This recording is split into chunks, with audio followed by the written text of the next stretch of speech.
अब मैं आपको दिखाने जा रहा हूं बीजेपी क्या करने जा रही है। ಈಗ ನಾನು ನಿಮಗೆ ಹೇಳಲಿಕ್ಕೆ ಹೊರಟಿದ್ದೀನಿ ಬಿಜೆಪಿ ಏನ್ ಮಾಡಕ್ ಹೊರಟಿದೆ ಅಂತ। भारतीय चंबू पार्टी भारतीय चंबू पार्टी नरेंद्र मोदी जी की पार्टी। ಭಾರತೀಯ ಚೊಂಬು ಪಾರ್ಟಿ ನರೇಂದ್ರ ಮೋದಿ ಅವರದ್ದು ಚೊಂಬು ಪಾರ್ಟಿ ನಿಮಗೆ ಚೊಂಬು ಕೊಟ್ಟಿದ್ದಾರೆ। खाली खाली चंबू ಖಾಲಿ ಚೊಂಬು ಕೊಟ್ಟಿದ್ದಾರೆ ನಿಮಗೆ।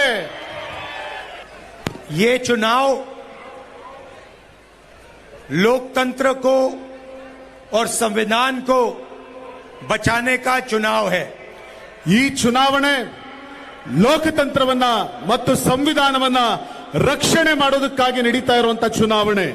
पहली बार बीजेपी ने देश को साफ बताया है, उनके नेताओं ने बताया है कि अगर वो ये चुनाव जीतेंगे तो संविधान को बदल देंगे, खत्म कर देंगे। ಇದೇ ಮೊದಲನೇ ಬಾರಿಗೆ ಬಿಜೆಪಿಯವರು ಮತ್ತು ಅದರ ನಾಯಕರುಗಳು ಮತ್ತೆ ಅವರಿಗೆ ಅಧಿಕಾರವನ್ನ ಕೊಟ್ರೆ ಸಂವಿಧಾನವನ್ನ ಬದಲಾಯಿಸ್ತೀವಿ, ಸಂವಿಧಾನವನ್ನ ಮುಗಿಸ್ತೀವಿ ಎನ್ನುವ ಮಾತುಗಳನ್ನು ಆಡಿದ್ದಾರೆ। देश की जनता को संविधान अधिकार देता है, आरक्षण देता है। ದೇಶದ ಜನತೆಗೆ ಸಂವಿಧಾನ ಅಧಿಕಾರವನ್ನ ಕೊಡುತ್ತೆ, ಸಂವಿಧಾನ ರಕ್ಷಣೆಯನ್ನ ಕೊಡುತ್ತೆ। संविधान से पहले इस देश में गरीबों का, पिछड़ों का, दलितों का, आदिवासियों का कोई अधिकार नहीं था।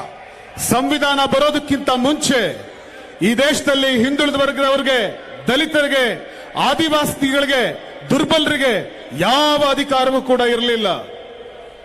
राजाओं महाराजाओं का राज था, जो भी वो चाहते थे कर देते थे। किसी की जमीन चाहिए होती थी उठा के ले जाते थे। ರಾಜರು, ಮಹಾರಾಜರು ಮತ್ತು ಶಕ್ತಿಶಾಲಿಗಳು ಅವರಿಗೆ ಬೇಕಾದಂತೆ ರಾಜ್ಯಭಾರ ಮಾಡ್ತಾ ಇದ್ರು ಮತ್ತು ಯಾರ ಭೂಮಿಯನ್ನು ಬೇಕಾದರೂ ಕಿತ್ಕೊಳ್ತಾ ಇದ್ರು। कांग्रेस पार्टी और हमारे कार्यकर्ताओं ने देश की जनता के साथ मिलकर आजादी प्राप्त की, लोकतंत्र लाए और संविधान देश को दिलवाया। ಆ ದಿವಸ ಕಾಂಗ್ರೆಸ್ ಜನಸಾಮಾನ್ಯರ ಜೊತೆಗೆ ಸೇರಿ ಹೋರಾಟವನ್ನ ಮಾಡಿ ದೇಶಕ್ಕೆ ಸ್ವಾತಂತ್ರ್ಯವನ್ನ ತಂತು ಹಾಗೂ ಸಂವಿಧಾನವನ್ನ ಜಾರಿಗೊಳಿಸಿತು। और ये लोग सोचते हैं कि संविधान को मिटाया जा सकता है। ಇವರು ಆಲೋಚನೆ ಮಾಡ್ತಾ ಇದ್ದಾರೆ ಸಂವಿಧಾನವನ್ನ ತೆಗೆದು ಹಾಕಬಹುದು ಅಂತ। मैं देश की गरीब जनता को कहना चाहता हूं, दलितों को, आदिवासियों को, पिछड़ों को, माइनॉरिटीज को, कि ऐसी कोई शक्ति दुनिया में नहीं है जो हिंदुस्तान के संविधान को मिटा सकती है। ನಾನು ದೇಶಕ್ಕೆ ಹೇಳಲಿಕ್ಕೆ ಬಯಸ್ತೇನೆ, ದೇಶದ ಹಿಂದುಳಿದ ವರ್ಗದವರಿಗೆ, ಆದಿವಾಸಿಗಳಿಗೆ, ದುರ್ಬಲ ವರ್ಗದವರಿಗೆ, ಅಲ್ಪಸಂಖ್ಯಾತರಿಗೆ ಈ ದೇಶದಲ್ಲಿ ಸಂವಿಧಾನವನ್ನ ದುರ್ಬಲಗೊಳಿಸುವಂತ ಶಕ್ತಿ ಇನ್ನೂ ಹುಟ್ಟಿಲ್ಲ। तो एक तरफ कांग्रेस पार्टी, इंडिया गठबंधन जो संविधान को बचाने की कोशिश कर रही है, और दूसरी तरफ बीजेपी, नरेंद्र मोदी जो संविधान को खत्म करने जा रहे हैं। ಒಂದ್ ಕಡೆ ಕಾಂಗ್ರೆಸ್ ಪಕ್ಷ ಮತ್ತು ಇಂಡಿಯಾದ ತಂಡ ಸಂವಿಧಾನವನ್ನು ಉಳಿಸುವಂತ ಪ್ರಯತ್ನ ಮಾಡ್ತಾ ಇದೆ, ಮತ್ತೊಂದು ಕಡೆ ಮತ್ತೊಂದು ಗುಂಪು ಸಂವಿಧಾನವನ್ನ ಮುಗಿಸುವ ಪ್ರಯತ್ನ ನಡೆಸ್ತಾ ಇದೆ। बीजेपी चुने हुए लोगों को देश का धन देती है। ಬಿಜೆಪಿ ಕೆಲವು ಆಯ್ದ ಜನಗಳಿಗೆ ಇಡೀ ದೇಶದ ಸಂಪತ್ತನ್ನ ಕೊಡ್ತಾ ಇದೆ। नाम आप जानते हो, अदानी जैसे लोगों को नरेंद्र मोदी जी ने देश की पूंजी पकड़ा दी है। ಅದಾನಿ ಅಂತ ಕೆಲವು ಜನಗಳಿಗೆ ಮೋದಿ ಸರ್ಕಾರ ದೇಶದ ಸಮಸ್ತ ಹಣವನ್ನ ಅವರಿಗೆ ಕೊಡುವಂತ ಕೆಲಸ ಮಾಡ್ತಾ ಇದೆ। वो अमीरों को पैसा देते हैं, हम गरीबों को पैसा देंगे। ಅವರು ಸಿರಿವಂತರಿಗೆ ಹಣ ಕೊಡ್ತಾರೆ, ನಾವು ಬಡವರಿಗೆ ಹಣ ಕೊಡ್ತೀವಿ। और मैं आपको बता रहा हूं, हमने शुरू भी नहीं किया है। जितना पैसा नरेंद्र मोदी ने हिंदुस्तान के 22 सबसे अमीर लोगों को दिया, उतना पैसा हम हिंदुस्तान की गरीब जनता को देने जा रहे हैं। ನೀವು ನೋಡ್ತಾ ಇದ್ದೀರಿ ಮೋದಿ ಎಷ್ಟು ಹಣವನ್ನ 22 ಜನ ಶ್ರೀಮಂತರಿಗೆ ಕೊಟ್ಟರು, ನಾವಷ್ಟು ಹಣವನ್ನ ದೇಶದ ಬಡವರಿಗೆ ಕೊಡ್ತೀವಿ। कर्नाटका की सरकार ने देश को रास्ता दिखाया। ಕರ್ನಾಟಕದ ಸರ್ಕಾರ ಇಡೀ ದೇಶಕ್ಕೆ ದಾರಿ ತೋರಿಸಿದೆ। गृह लक्ष्मी योजना 2000 रुपए हर महीने करोड़ों महिलाओं के बैंक अकाउंट में। ಗೃಹಲಕ್ಷ್ಮಿ ಯೋಜನೆಯಿಂದ ಪ್ರತಿ ತಿಂಗಳು 2000 ರೂಪಾಯಿನ ಈ ರಾಜ್ಯದ ಪ್ರತಿ ಹೆಣ್ಣು ಮಕ್ಕಳ ಅಕೌಂಟ್ಗೆ ಕರ್ನಾಟಕ ಸರ್ಕಾರ ಹಾಕ್ತಾ ಇದೆ। अन्य भाग्य 10 केजी चावल करोड़ों लोगों को। ಅನ್ನಭಾಗ್ಯದ ಮೂಲಕ 10 ಕೆಜಿ ಅಕ್ಕಿ ಕೋಟ್ಯಾಂತರ ಜನಗಳಿಗೆ ಸಿಗ್ತಾ ಇದೆ। गृह ज्योति 200 यूनिट फ्री बिजली करोड़ों परिवारों को। ಗೃಹ ಜ್ಯೋತಿಯ ಮೂಲಕ 200 ಯೂನಿಟ್ ಉಚಿತ ವಿದ್ಯುತ್ ಅನ್ನ ಕೋಟ್ಯಾನು ಕೋಟಿ ಮನೆಗಳಿಗೆ ಕೊಡ್ತಾ ಇದ್ದೀವಿ। शक्ति योजना जिसके माध्यम से हमारी माताएं बहनें बस में फ्री जाती हैं। ಶಕ್ತಿ ಯೋಜನೆಯ ಮೂಲಕ ನಮ್ಮ ತಾಯಂದಿರು ಸಹೋದರಿಯರು ಉಚಿತವಾಗಿ ಬಸ್ನಲ್ಲಿ ಓಡಾಡ್ತಾ ಇದ್ದಾರೆ। और युवा निधि 3000 रुपए हर महीने बेरोजगार युवाओं को। ಹಾಗೂ ಯುವ ನಿಧಿಯ ಮೂಲಕ ನಿರುದ್ಯೋಗಿ ಯುವಕರಿಗೆ 3000 ರೂಪಾಯಿ ಪ್ರತಿ ತಿಂಗಳು ಅವರು ಕೊಡ್ತಾ ಇದ್ದೇವೆ। अब आप लोग ताली बजाने के लिए तैयार हो जाओ। ನೀವೀಗ ಚಪ್ಪಾಳೆ ಹೊಡೆಯೋದಕ್ಕೆ ತಯಾರಾಗಿ। जो मैं आपको बताने जा रहा हूं, दुनिया की किसी सरकार ने ऐसे काम आज तक नहीं किए हैं। ನಾನೀಗೇನ್ ಹೇಳೋಕ್ ಹೊರಟಿದ್ದೀನಿ, ಇಲ್ಲಿವರೆಗೂ ಭೂಮಿಯ ಮೇಲಿನ ಯಾವ ಸರ್ಕಾರವೂ ಇಂಥ ಕೆಲಸ ಮಾಡಿಲ್ಲ। महालक्ष्मी योजना, ಮಹಾಲಕ್ಷ್ಮಿ ಯೋಜನೆಯ ಮೂಲಕ ये हमारी पहली योजना होगी। ಇದು ನಮ್ಮ ಮೊದಲನೇ ಯೋಜನೆ ಆಗಿರುತ್ತೆ। भाई और बहनों, यहां 2000 रुपए महीने के दिए जाते हैं। ಸಹೋದರ ಸಹೋದರಿಯರೇ, ಇಲ್ಲಿ ನಿಮಗೆ 2000 ರೂಪಾಯಿ ಪ್ರತಿ ತಿಂಗಳು ಸಿಗ್ತಾ ಇದೆ। हम हिंदुस्तान के सारे गरीब परिवारों की लिस्ट बनाएंगे। ನಾವು ಇಡೀ ಭಾರತ ದೇಶದ ಎಲ್ಲ ಬಡವರ ಮನೆಗಳನ್ನ ಪಟ್ಟಿ ಮಾಡ್ತೀವಿ। हर प्रदेश में, हर कस्बे में, हर गांव में ढूंढ के हम गरीब परिवारों की लिस्ट बनाएंगे। ಪ್ರತಿ ಊರುಗಳಲ್ಲಿ, ಪ್ರತಿ ಹಳ್ಳಿಗಳಲ್ಲಿ, ಪ್ರತಿ ಗಲ್ಲಿಗಳಲ್ಲಿ ಹುಡುಕಿ ಬಡವರ ಮನೆಗಳನ್ನ ಲಿಸ್ಟ್ ಮಾಡ್ತೀವಿ।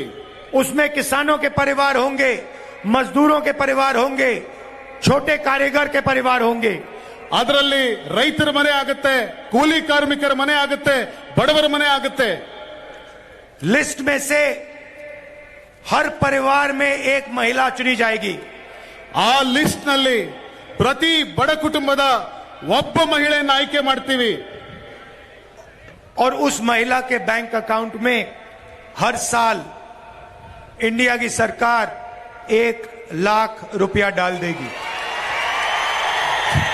ಆ ಮಹಿಳೆಯ ಅಕೌಂಟ್ಗೆ ಭಾರತದ ಸರ್ಕಾರ 1 ಲಕ್ಷ ರೂಪಾಯಿ ಹಣವನ್ನು ಹಾಕುತ್ತೆ। हर महीने करोड़ों लोग जागेंगे, पहली तारीख अपने बैंक अकाउंट को देखेंगे और जादू से उनके बैंक अकाउंट में हिंदुस्तान की सरकार 8500 रुपए खटाखट हर महीने डालेगी। ಅನೇಕ ಜನ ದೇಶದ ಬಡಪಾಯಿಗಳು ಬೆಳಗ್ಗೆ ಎದ್ದು ನೋಡಿದಾಗ ಅವ್ರಿಗೊಂದು ಜಾದೂ ಕಾದಿರುತ್ತೆ। ಪ್ರತಿ ತಿಂಗಳು 1ನೇ ತಾರೀಕು ಅವರ ಅಕೌಂಟಿನಲ್ಲಿ 8500 ರೂಪಾಯಿ ಫಟಾಫಟ್ ಅಂತೇಳಿ ಅವರ ಅಕೌಂಟಿಗೆ ಬಿದ್ದಿರುತ್ತೆ। मतलब कर्नाटका के गरीब परिवारों को 24,000 रुपए कर्नाटका की सरकार दे रही है। ಅಂದ್ರೆ ಕರ್ನಾಟಕದ ಬಡವರಿಗೆ ಕರ್ನಾಟಕದ ಸರ್ಕಾರ ಪ್ರತಿ ವರ್ಷ 24,000 ರೂಪಾಯಿ ಕೊಡ್ತಾ ಇದೆ। 2000 रुपए महीने के, ಪ್ರತಿ ತಿಂಗಳು 2000 ರೂಪಾಯಿ ಕೊಡ್ತಾ ಇದೆ। उसमें हिंदुस्तान की सरकार ಅದಕ್ಕೆ ಭಾರತದ ಸರ್ಕಾರ 8500 रुपए जोड़ देगी। 8500 ರೂಪಾಯಿಗಳನ್ನ ಜೋಡಿಸ್ತೀವಿ। मतलब 10,500 रुपए, ಅದರ ಅರ್ಥ 10,500 ರೂಪಾಯಿ ಸಿಗುತ್ತೆ। करोड़ों परिवारों को हिंदुस्तान की सरकार देने जा रही है। नरेंद्र मोदी ने 20 अरबपति तैयार किए, हम करोड़ों लाखपति बनाने जा रहे हैं। ಕೋಟ್ಯಾಂತರ ಜನಗಳಿಗೆ ಈ ಹಣವನ್ನು ನಾವು ಕೊಡಬೇಕು ಅಂತ ತೀರ್ಮಾನಿಸಿದ್ದೇವೆ. ನರೇಂದ್ರ ಮೋದಿ ಸರ್ಕಾರ 20 ಜನರಿಗೆ ಕೊಡ್ತಾ ಇದೆ. ನಾವು ಅದನ್ನ ಈ ದೇಶದ ಕೋಟ್ಯಾಂತರ ಜನರನ್ನ ಲಕ್ಷಾಧೀಶ್ವರನ್ನ ಮಾಡೋದಕ್ಕೆ ಹೊರಟಿದ್ದೇವೆ. कर्नाटक की सरकार बेरोजगार युवाओं को 3,000 रुपए प्रति महीना देती है. ಕರ್ನಾಟಕದ ಸರ್ಕಾರ ನಿರುದ್ಯೋಗಿ ಯುವಕರಿಗೆ 3,000 ರೂಪಾಯಿ ಪ್ರತಿ ತಿಂಗಳು ಕೊಡ್ತಾ ಇದೆ. नरेंद्र मोदी जी ने जैसे कोविड फैला था वैसे उन्होंने देश में बेरोजगारी फैला दी है. ನರೇಂದ್ರ ಮೋದಿ ಅವರು ದೇಶದಲ್ಲಿ ಯಾವ ರೀತಿ ಅವತ್ತು ಕೋವಿಡ್ ಅನ್ನು ತಂದ್ರೋ ಅದೇ ಥರದಲ್ಲಿ ಇವತ್ತು ನಿರುದ್ಯೋಗವನ್ನ ದೇಶದ ತುಂಬ ತಂದಿಟ್ಟಿದ್ದಾರೆ. और जैसे कोविड के समय प्रधानमंत्री ने कहा था थाली बजाओ, आज बेरोजगार युवाओं को नरेंद्र मोदी कहते हैं पकोड़े बनाओ. ಅವತ್ತು ಕೊರೋನಾ ಬಂದಾಗ ದೇಶದ ಜನರಿಗೆ ರಸ್ತೆಯಲ್ಲಿ ನಿಂತು ಗಂಟೆ ಬಾರಿಸಿ ತಟ್ಟೆ ಬಾರಿಸಿ ಅಂತ ಹೇಳಿದ ಪ್ರಧಾನಮಂತ್ರಿಗಳು ಇವತ್ತು ನಿರುದ್ಯೋಗಿ ಯುವಕರಿಗೆ ರಸ್ತೆಯಲ್ಲಿ ನಿಂತು ಪಕೋಡ ಮಾರಿ ಅಂತ ಹೇಳ್ತಾ ಇದ್ದಾರೆ. तो हम एक नई योजना लाए हैं, पहली नौकरी पक्की. ಆದ್ರಿಂದ ನಾವು ಹೊಸ ಯೋಜನೆ ತರ್ತಾ ಇದ್ದೀವಿ. ಪೆಹಲಿ ನೌಕರಿ ಪಕ್ಕಿ ಅಂದ್ರೆ ಮೊದಲು ನಿಮಗೆ ಉದ್ಯೋಗ ಪಕ್ಕ. हिंदुस्तान के बेरोजगार ग्रेजुएट्स को हमारी सरकार एक अधिकार देने जा रही है. ಹಿಂದೂಸ್ತಾನದ ಭಾರತ ದೇಶದ ನಿರುದ್ಯೋಗಿ ಯುವಕರಿಗೆ ನಮ್ಮ ಸರ್ಕಾರ ಒಂದು ಹೊಸ ಯೋಜನೆ ತರ್ತಿದೆ. अमीर घर के बच्चे अप्रेंटिसशिप करते हैं, 6 महीने की 1 साल की उनकी टेम्पररी नौकरी लगती है, बड़ी बड़ी कंपनियों में होती है, ट्रेनिंग होती है, पैसा मिलता है. ಈ ನಾಡಿನ ಶ್ರೀಮಂತರ ಮಕ್ಕಳಿಗೆ ಅವರು ಡಿಗ್ರಿ ಮುಗಿಸಿದ ನಂತರ ದೊಡ್ಡ ದೊಡ್ಡ ಕಂಪನಿಗಳಲ್ಲಿ ಅವರಿಗೆ ಅಪ್ರೆಂಟಿಸ್ಶಿಪ್ ಸಿಗುತ್ತೆ, ಅವರಿಗೆ ಸಂಬಳ ಕೂಡ ಸಿಗುತ್ತೆ. ये सुविधा हिंदुस्तान के बेरोजगार युवाओं को नहीं मिलती. ಆದರೆ ಇಂಥ ಒಂದು ಉಪಯೋಗ ಈ ದೇಶದ ಬಡ ಮಕ್ಕಳಿಗೆ ಇಲ್ಲವಾಗಿದೆ. मनरेगा के माध्यम से मजदूरों को रोजगार का अधिकार हमने दिया. अब हम हिंदुस्तान के सारे ग्रेजुएट्स को अप्रेंटिसशिप का अधिकार देने जा रहे हैं. ನರೇಗಾದ ಮೂಲಕ ಹಿಂದೂಸ್ತಾನದ ಕೋಟ್ಯಾನುಕೋಟಿ ಯುವಕರಿಗೆ, ಹಿಂದೂಸ್ತಾನದಲ್ಲಿ ಕೋಟ್ಯಾಂತರ ಜನರಿಗೆ ನರೇಗಾದಲ್ಲಿ ಕೆಲಸದ ಯೋಜನೆಯನ್ನು ಕೊಟ್ವಿ ಮತ್ತು ಈ ಅಪ್ರೆಂಟಿಸ್ಶಿಪ್ ಯೋಜನೆಯ ಮೂಲಕ ಈ ದೇಶದ ಕೋಟ್ಯಾಂತರ ಜನ ಯುವಕರಿಗೆ ಉದ್ಯೋಗ ಸಿಗುವಂತ ಯೋಜನೆಯನ್ನು ರೂಪಿಸ್ತಾ ಇದ್ದೇವೆ. पब्लिक सेक्टर में, प्राइवेट सेक्टर में, सरकारी ऑफिसेज में, अस्पतालों में युवाओं को ये अप्रेंटिसशिप मिलेगी. ಸಾರ್ವಜನಿಕ ಸಂಸ್ಥೆಗಳಲ್ಲಿ, ಅದೇ ರೀತಿ ಪ್ರೈವೇಟ್ ಸಂಸ್ಥೆಗಳಲ್ಲಿ, ಸರ್ಕಾರಿ ಆಸ್ಪತ್ರೆಗಳಲ್ಲಿ ಯುವಕರಿಗೆ ಈ ಅಪ್ರೆಂಟಿಸ್ಶಿಪ್ ನ ಅವಕಾಶವನ್ನು ಕೊಡಿಸಬೇಕು ಅಂತ ಯೋಚನೆ ಮಾಡಿದ್ದೇವೆ. जैसे ही कॉलेज यूनिवर्सिटी खत्म होगी, ग्रेजुएशन होगा, वैसे ही ये अधिकार आपको मिलेगा. ಯಾವ ಸಂದರ್ಭದಲ್ಲಿ ನಿಮ್ಮ ಕಾಲೇಜ್ ಶಿಕ್ಷಣವನ್ನು ಮುಗಿಸ್ತೀರಿ, ಕಾಲೇಜ್ ಶಿಕ್ಷಣ ಮುಗಿದ ತಕ್ಷಣ ನಿಮಗೆ ಈ ಯೋಜನೆ ಜಾರಿ ಮಾಡ್ತೀವಿ. 1 साल की नौकरी 8,500 रुपए हर महीने, 1 लाख रुपए साल के, और दुनिया की सबसे बेहतरीन ट्रेनिंग हिंदुस्तान की सरकार आपको देने जा रही है. ನಿಮ್ಮ ಡಿಗ್ರಿ ಮುಗಿದ ತಕ್ಷಣ 1 ವರ್ಷ ನಿಮಗೆ ಕೆಲಸ ಕೊಡ್ತೇವೆ. 8,500 ರೂಪಾಯಿ ನಿಮ್ಮ ಅಕೌಂಟಿಗೆ ಬರೋ ತರ ಮಾಡ್ತೇವೆ. ಮಾತ್ರ ಅಲ್ಲ, 1 ವರ್ಷಕ್ಕೆ 1 ಲಕ್ಷ ಹಣ ಯುವಕರಿಗೆ ಸಿಗೋ ತರ ಮಾಡ್ತೇವೆ. तो लाखों युवाओं को, करोड़ों युवाओं को हम लाखपति बना रहे हैं, करोड़ों महिलाओं को हम लाखपति बना रहे हैं. ನಾವು ಈ ದೇಶದ ಕೋಟ್ಯಾಂತರ ಜನ ಯುವಕರನ್ನ ಲಕ್ಷಾಧೀಶ್ವರನ್ನ ಮಾಡೋದಕ್ಕೆ ಹೊರಟಿದ್ದೇವೆ. ನಾವು ಈ ದೇಶದ ಕೋಟ್ಯಾಂತರ ಹೆಣ್ಣು ಮಕ್ಕಳನ್ನ ಲಕ್ಷಾಧೀಶ್ವರನ್ನಾಗಿ ಮಾಡ್ತಾ ಇದ್ದೇವೆ. आशा और आंगनवाड़ी का काम जो करती हैं महिलाएं, उनकी आमदनी को दुगना किया जाएगा. ಆಶಾ ಮತ್ತು ಅಂಗನವಾಡಿಯಲ್ಲಿ ಕೆಲಸ ಮಾಡ್ತಾ ಇರುವಂತಹ ಹೆಣ್ಣು ಮಕ್ಕಳಿಗೆ ಬರ್ತಿರುವ ಆದಾಯವನ್ನ ದ್ವಿಗುಣ ಮಾಡ್ತೀವಿ. मनरेगा के लिए 400 रुपए मिलेगा. ಮನ್ರೇಗಾ ಕೆಲಸದಲ್ಲಿ ಕೆಲಸ ಮಾಡುವ ಕೆಲಸಗಾರರಿಗೆ 400 ರೂಪಾಯಿ ಸಿಗೋ ತರ ಮಾಡ್ತೀವಿ. और सरकारी ऑफिसेज में, पब्लिक सेक्टर में महिलाओं को 50% आरक्षण मिलेगा.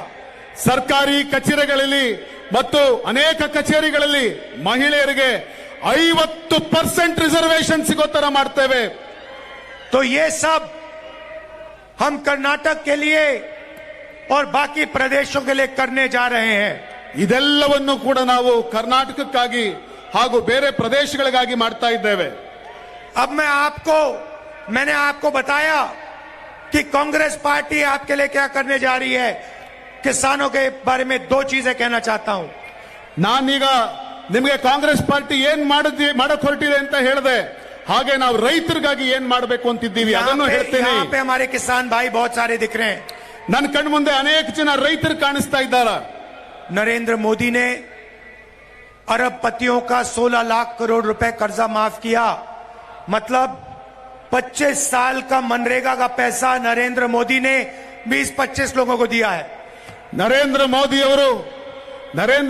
ಅವರು ಕೇವಲ 25 ಜನಗಳ 16 ಲಕ್ಷ ಕೋಟಿ ಹಣವನ್ನ ಸಾಲವನ್ನ ಮನ್ನಾ ಮಾಡಿದ್ರು.